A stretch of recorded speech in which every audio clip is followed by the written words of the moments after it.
Marlon Humphrey roasted one of his former teammates for signing with the Ravens rivals. We talk about that. Mina Kimes crowning the Ravens and so much more coming up next on Locked On Ravens.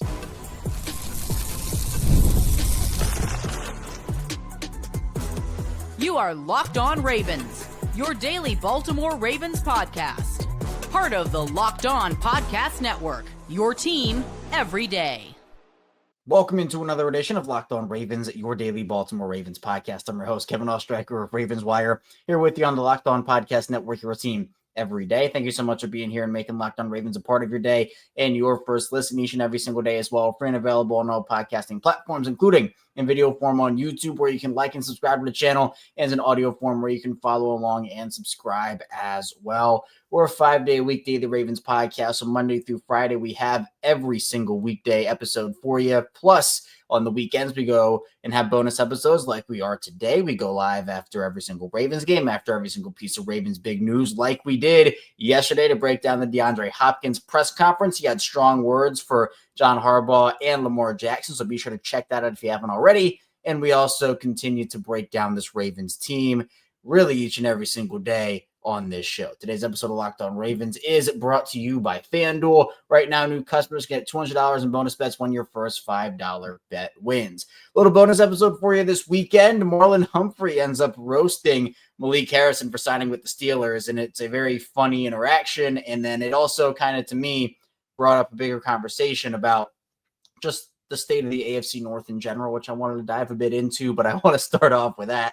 Then we'll move into Mina Kimes crowning the Ravens for one of the moves that they made this offseason. And then finally, we'll be diving into Brandon Stevens, his start with the Jets off to an interesting start. We'll also dive into DeAndre Hopkins, the Mark Andrews situation, and so much more. Starting off with Marlon Humphrey, this to me was just honestly funny. Marlon is known for being a bit of a troll and being funny on social media, and that's exactly what this was. For those that don't know, Malik Harrison ended up signing with the Pittsburgh Steelers, 2-year, $10 million deal. And so Marlon ended up taking to social media very after the fact. He ends up, I think, what was it? Isaiah likely did to Geno Stone last year when Geno signed with the Bengals. But Marlon Humphrey said, it's 31 other teams. You picked the yellow team. And then he added Malik Harrison and said, honestly, screw you, which I just think is hilarious. Let his feelings be known, obviously in a joking way. It was a roast, but he's not serious when he says this here. I mean, I think he partially maybe is, but then Marlon actually, there were a lot of responses to his tweet, and somebody said, no one wants to stay around you, little bro. I wonder why. And Marlon quote tweeted that and said, honestly, you might be right, frowny face. So Marlon, again, like Lamar has phases on social media. Marlon obviously is one of the guys who he's known for his victory IG lives, but it is funny because these guys have good relationships with one another. Obviously, the Geno Isaiah likely thing last year also was in good fun. These roasts that happened, so it was a roast, but again, Marlon isn't actually like all the way upset with Malik, or maybe he is. I don't know, but to me, it felt like it was just a joking thing. And Marlon was someone who, obviously, if you didn't hear the news, he ended up restructure his deal with the Ravens, freed up about $13.5 right around $1 million in cap space, which helps the Ravens for this season. Baltimore still under, and I said this on the live yesterday's show we had with Sam Njoku. I misread the graphic that Brian McFarland put out. I said the Ravens were $5 million under the cap. They're actually still $5 million over it, so they have to make some more moves there. But the state of the AFC North right now is such an interesting conversation because, yes, Malik Harrison is now in Pittsburgh, but obviously that's not the only move that they have made. At the time of this recording, they haven't signed a quarterback yet, whether it is Aaron Rodgers, Russell Wilson. I mean, I guess technically they signed Mason Rudolph, but I would genuinely be floored if he were their starter. I guess it could happen. I know Mason Rudolph had some good games in Tennessee last season, but look, from a Ravens perspective, I say let that happen. Please let that happen. Mason Rudolph, because you have George Pickens and now DK Metcalf. That was the Steelers' big acquisition this offseason. DK Metcalf in there with George Pickens.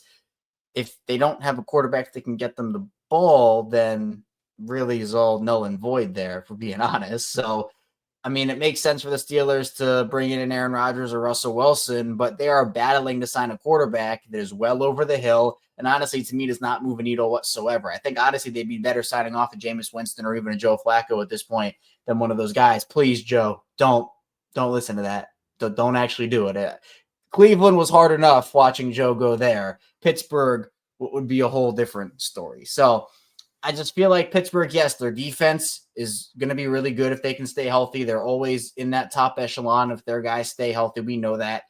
But the offense to me, especially with Arthur Smith still there, it doesn't move a needle for me. They're going to get Trey Fautanu back, some of their offensive linemen back. They lost Dan Moore to the Titans. So to me, it just feels like, yeah, it's going to be more of the Jaylen Warren show this year as well, unless they surprise people and bring in a running back in the draft, because Najee Harris went over to Los Angeles. So, I mean, the Steelers, I still think, are the Ravens' biggest threat, and I think that's a good thing. Now, you might be wondering, well, what about the Bengals? What about the Bengals? Well, reports coming out at the time of this recording, it hasn't officially happened yet, but apparently Bengals are getting close to re-upping both Jamar Chase and T. Higgins, which in that case would mean I have no idea how they'd re-sign Trey Hendrickson or sign him to an extension with that. So to me, that Bengals defense, if you were listening to me all year on Locked On Ravens this year, every single week I talked about how bad that Bengals defense was. It was one of the worst defenses I've ever seen, and it was atrocious. It was absolutely atrocious. And the only reason that the Bengals were in those Ravens games they played was because the Ravens defense was equally as atrocious early in the season. So those games were massive shootouts. Jamar Chase certainly let his presence be known in those games. It was pretty horrifying to watch Baltimore's defense before the revamps. And obviously that second Cincinnati game sparked all that change. But I can't trust Cincinnati until they get the defense right. I know they fired Lou Anarumo there. They moved on from him and brought in Al Golden. But again, it's like you're losing your best defensive player in this scenario if Trey Hendrickson leaves, and there's really not a ton else to show for it. Like, they haven't brought in any massive key contributors. Like, if Trey Hendrickson goes, who are the stars on that defense? Sam Hubbard is also retired. The Bengals might score 40 points a game, but they'll give up 50. And that was the story of their season in 2023 or 2024, excuse me. And I don't see how it gets any better unless they swing for the fences and surprise people. Maybe it's a Jair Alexander, I don't know. But if they're not going to pay Trey Hendrickson, they're not going to pay a star. So, like, I don't know what their plan is. If it is just to outscore teams, clearly it feels like it's that. But until the Bengals get their defense right, the Steelers, at least with their game plan against Baltimore, they can make those games sloppy. And that's a big way to beat Baltimore, especially on offense. It's just make those games sloppy, force turnovers, make the Ravens beat themselves. The Bengals don't really do that. I mean, the Ravens can keep up with Cincinnati, whereas if the Ravens get in a groove, we saw last year that the Steelers can't keep up with Baltimore. But if the Steelers play the game right and play it to their advantage, then, we get like an 18-16 game, and the Ravens sometimes falter in those moments.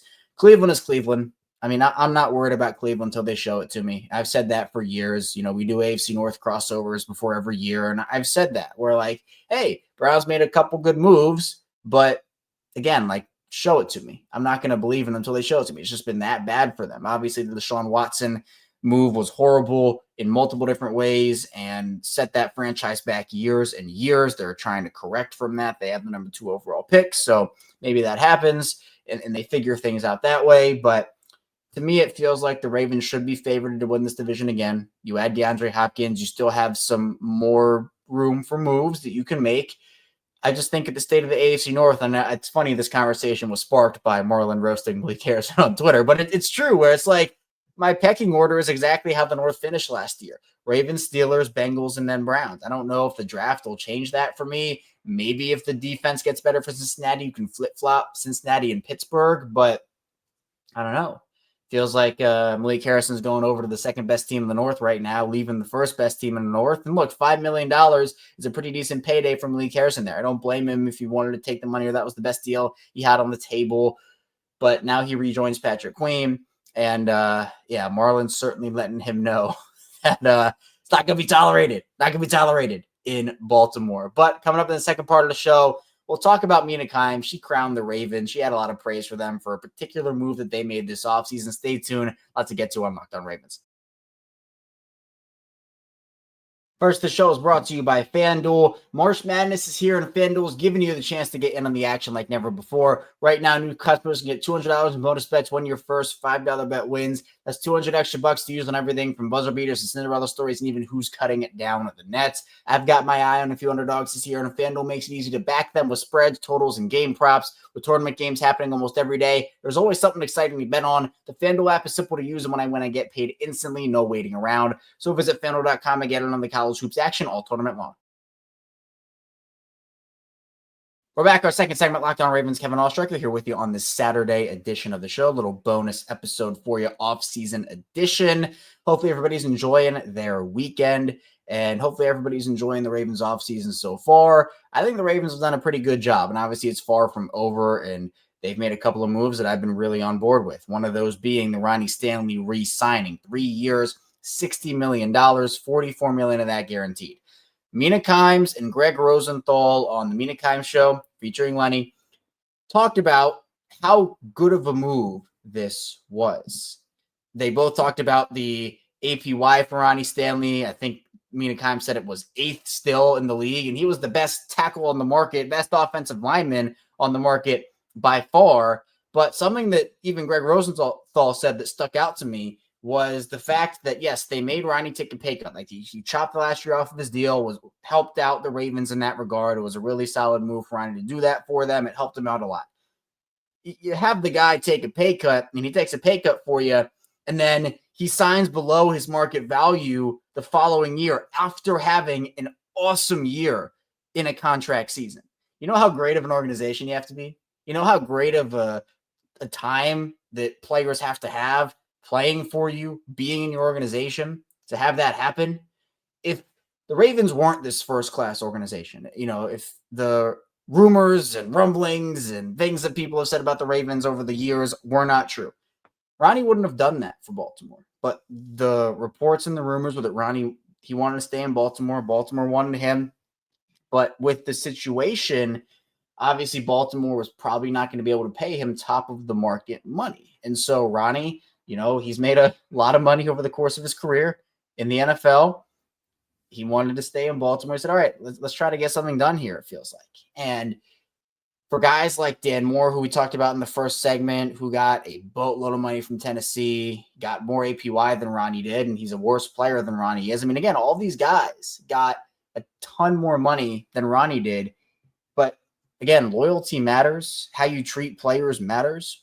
And Ronnie showed the Ravens that, hey, this is the place I want to be. This is the place I want to try to win a Super Bowl at. And that's a really, really cool thing. Mina Kimes said it was her favorite move. Again, he's the best tackle in the market. The tackle class in general was not very strong outside of Ronnie Stanley. It felt like multiple teams were building their offseason around him, like Kansas City, New England. Like, they stole a guy back. Well, it's not like they stole him. He's still on the team. But they took him away from teams who seemingly were like, hey, Ronnie or bust. And the Chiefs have had a not so great, in my opinion, offseason so far.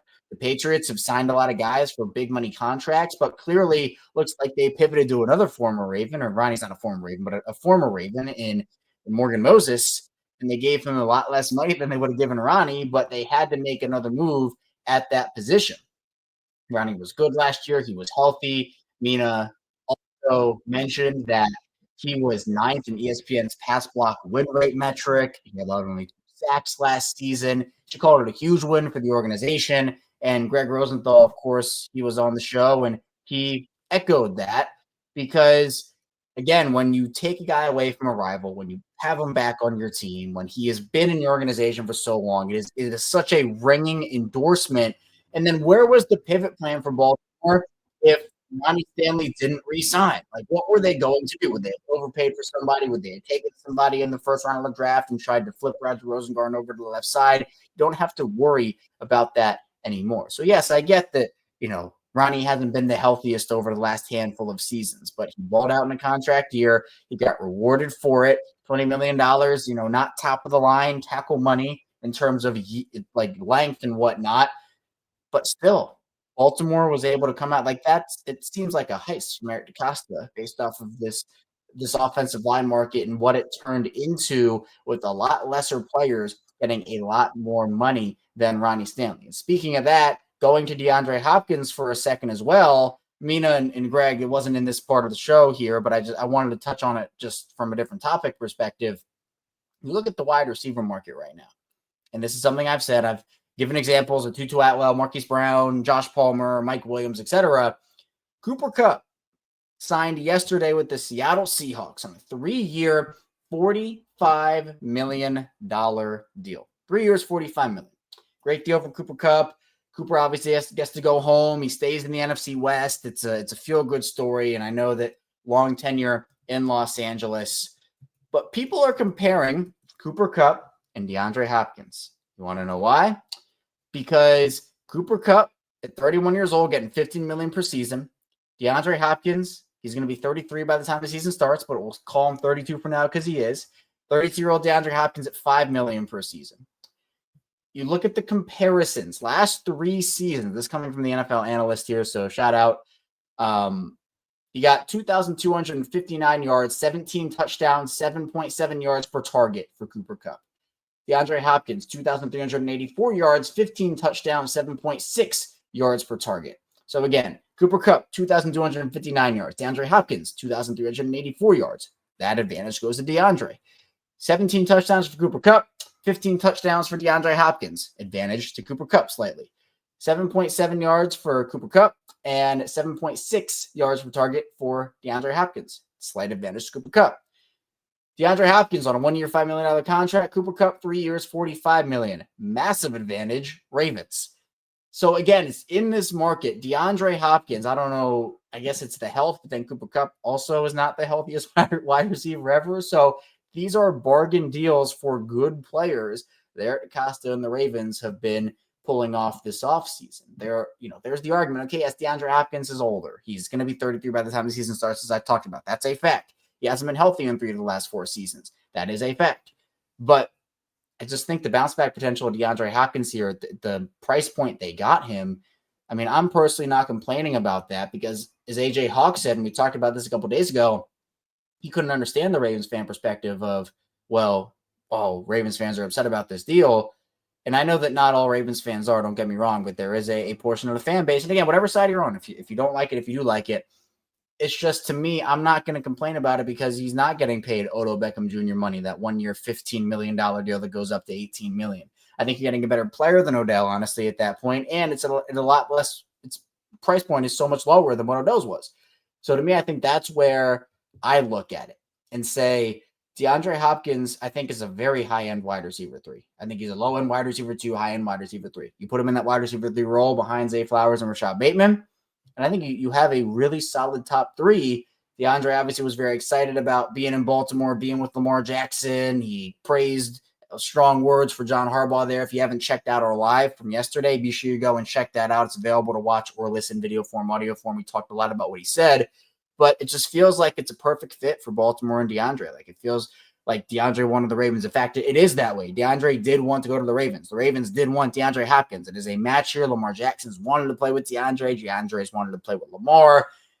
Again, it's just like guys want to be in Baltimore, whether it's Ronnie Stanley, DeAndre Hopkins, whoever. Like, it's not for everybody, right? Obviously, it's not for everybody. No team is for everybody.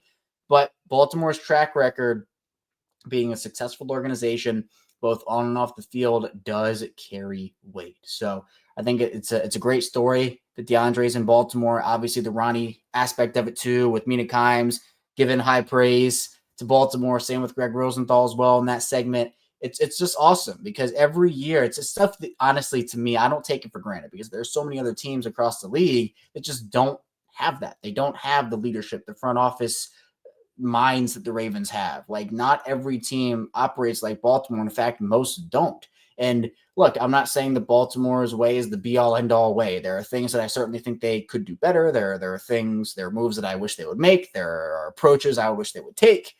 But all in all, their success since coming in the league in 1996 has been, it's right there, 2 Super Bowls in 30 years, essentially, is not too bad. So I think you take that because teams have been in this league for 50, 60, 70 years and have not won a Super Bowl. So I think, to me, Baltimore, They do a lot of good things every offseason. Their approach is unorthodox. It's different. Everybody wants to spend money. Everybody wants to do this. But, hey, you know what? It works a lot of the time. Now, I do wish maybe every once in a while they go out there and make a bigger splash here and there, maybe once every couple of years. But, they trust their thing. They trust their ways, and we'll see how it unfolds this year because a really big season for Baltimore up ahead. Coming up in the final part of the show, we'll talk about Brandon Stevens, his start with the Jets off to an interesting start, not because of anything he did, but Sauce Gardner tweeted at him when the deal was made first known, and we'll talk about what Sauce had to say, and then we'll talk about Stevens in general and more Ravens content. Stay tuned, plenty to talk about on Locked On Ravens. First, the show is brought to you by Monarch Money. Ever check your bank account and wonder where did all my money go between dining out, online shopping, and entertainment? It's easy to lose track. That's where Monarch Money comes in, your personal CFO, giving you full visibility and control over your finances. Monarch Money isn't just a budgeting app, it's a complete financial command center. You can track all your accounts, investments, and spending in one place so you stop just managing your money and start building wealth. Instead of juggling multiple apps, you can use Monarch to check your finances, track spending, and even plan long-term goals. Managing money with your partner is smoother than ever. You can track shared and personal accounts, set goals, and stay on the same page without the stress. Take control of your finances with Monarch Money. Use code LOCKEDONNFL at monarchmoney.com for 50% off your first year. That's monarchmoney.com. Code LOCKEDONNFL for half off your first year. Back here on Locked On Ravens, Kevin Oestreicher here with you still on the Saturday edition of the show. Appreciate everybody for tuning in on the weekend. Hopefully everybody's enjoying it, and we are going to be here for you every single weekday as we always are on Locked On Ravens. So if you're an everydayer or a first-time listener or somewhere in the middle, thank you for all of the support. Tell a friend, tell a family member as well. We're here for them. We're here for you as well on Locked On Ravens. Now, Brandon Stevens, gone, no longer with the team, whether for better or for worse. I know a lot of people based off of his year last year think it's for the better, and we'll see. But his start with the Jets has been interesting so far. Sauce Gardner tweeted about Brandon Stevens, I think just a couple days, or maybe it was the day after the move. Maybe it was the day of the move. I don't remember when it was, but something that just kind of came across and wanted to talk about it. He was asked about it, and he said that every CB across from me going to ball regardless, proven fact since college. So yes, it's a good move. We're going to make each other better, he wrote. So that's what Sauce Gardner said about Brandon Stevens. But the interesting part of this to me is that, and people took Sauce's tweet one way or the other. People were like, oh, what? It's proven fact to make everybody better. So you're saying he's not good? That is not what he's saying. People said that. I do not think that's what he's saying. I think people took this out of context, in my opinion. I think Sauce was just excited about the move. But the interesting part about Stevens and his start is that it looks to be there's already some confusion on the rosters about where Brandon Stevens is going to play for the Jets. Obviously, he has both corner and safety experience. I think that was one of the things, honestly, I wish Baltimore did a little better, was kind of trying to find a home for him, not yanking him around at all sorts of positions. Because remember, he came in as a corner, they moved him to safety, and they put him back at corner, they put him back at safety, then finally they put him back at corner again, and just out of necessity because they had to, and that's where he balled out in 2023, and then obviously didn't do very well in 2024. So the Ravens in their cornerback room, without Stevens there, they're going to have to make another move. They have Marlon Humphrey and Nate Wiggins, but they love their corner rotations on the outside. I think adding someone who can be an upgrade over Brandon Stevens in that regard would be really, really good for them.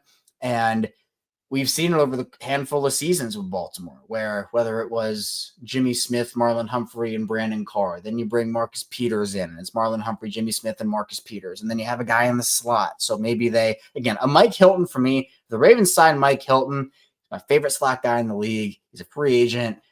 Mike Hilton is my dream scenario for a Ravens slot corner. So if you bring in, let's say, Jair Alexander, if you have Marlon Humphrey, Jair Alexander, Nate Wiggins, and Mike Hilton, man, I'm telling you, that would move mountains for me. That would make me feel very good about this secondary, and especially with the whole Lardarius thing. Hopefully they're able to get him back, and maybe they're going to add another safety too. I think they're probably going to. So I think for Brandon Stevens, he has a lot of upside, but Baltimore just couldn't risk him being the 2024 Brandon Stevens again, as opposed to what he was in 2023. I think the Jets have more leeway for that, but the Ravens are truly trying to win now. And if Brandon Stevens is this 2024 player, and that's what he is going to give teams, well, if he stayed in Baltimore, he was just going to get picked on again, and they could not have that. So to me, I think it was a good move to let him walk. He got a big deal also. I don't think the money would have been worth it for Baltimore to spend there. Certainly better spent elsewhere. and we'll see what happens. And also, speaking of we'll see what happens, the Mark Andrews situation continues to be polarizing. We had Sam Njoku on yesterday to talk about the latest that he had heard on Mark Andrews. So be sure you go back, listen to yesterday morning's episode of Locked On Ravens, because he has some juicy details about what the Ravens could be thinking with Mark Andrews. But regardless, if something does happen or doesn't happen with him, the Ravens have a decision to make. Mark Andrews is due a roster bonus on Monday. Feels like that's kind of the soft deadline to figure out if he's going to be on the team or not, because if they give him the roster bonus and he stays on the roster and then they trade him, let's say, on draft night, well, they still have to pay the roster bonus. That still counts on their cap sheet. So a lot of people are kind of putting the pieces together of, well, if he's not gone by Monday, he probably stays for the last year, then probably walks next offseason. But if they do want to make a move, trading him in the next couple of days probably is going to be what happens. Now, it doesn't mean for sure that Monday is like this hard cutoff. It doesn't mean that, actually. It does not mean that Monday's a hard cutoff. They could still pay him the roster bonus and then trade him later. It's possible they do. Maybe they restructure. I don't think that's necessarily like the most likely outcome. I feel like it's either he gets traded or he stays. And Sam tells us a little bit more about that in the morning episode we had yesterday. But I just feel like for Mark, this is the last year for him at the very maximum. Obviously, he gets traded. That's a different conversation. And it would be tough if the lasting memory we have of him is the unfortunate circumstances that happened in the Buffalo divisional round game. But I just think with the $11 million cap hit, that's a lot of money. And you have Isaiah Likely waiting in the wings. Now, if Mark does leave, and we talked about this yesterday too, it's not just a soft loss for you. It's not just okay, Mark's gone, everything's fine, nothing changes. Yeah, stuff is going to change, because having Mark in the offense, having Mark is even just a threat, just a decoy, even if you wanted to put him as that, freed up other guys. Now, Isaiah Likely, he can step into Mark's shoes for sure. You have two top 10 tight ends on your roster right now, and Mark and Isaiah Likely.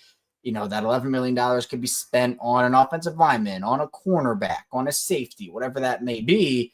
But it's pretty apparent that, again, yes, with extensions to Kyle Hamilton coming down the pipeline, Derrick Henry, Lamar Jackson, Tyler Linderbaum, Zay Flowers, maybe Edafe Owe, you just can't keep everybody. So they're going to have to choose between Mark and Isaiah Likely, and I've said it over and over again. I think they'd be foolish not to choose Isaiah Likely in that situation. So just something to monitor. Again, we don't know what the outcome is going to be. You know, Sam didn't give a concrete answer on what was going to happen or not. Obviously, he talked about what he had heard and kind of where this thing seems to be headed, but things can change, right? You can be told one thing one day, and then a second later it changes. That's just the nature of the league. So it just is what it is at this point.